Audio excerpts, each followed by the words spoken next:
Bentrovati al meteo. L'anticiclone africano tiene in scacco il nostro territorio e la giornata di mercoledì 24 luglio sarà davvero torrida. La situazione nel dettaglio. Sul Veneto tanto sole su tutti i settori, il cielo sarà al massimo poco nuvoloso. Il tempo si manterrà asciutto e stabile dappertutto e non sono previste piogge particolarmente degne di nota.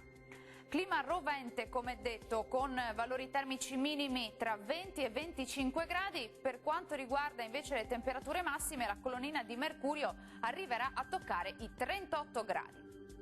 Ci spostiamo ora sul Friuli Venezia Giulia, dove avremo bel tempo ovunque, con il sole che sarà protagonista su tutti i settori.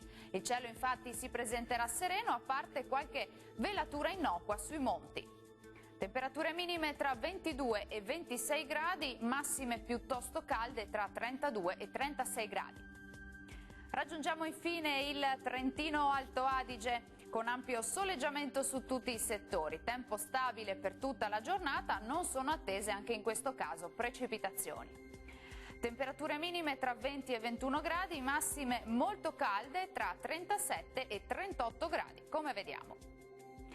Bene, dal meteo è tutto, io vi do appuntamento al prossimo aggiornamento. Arrivederci.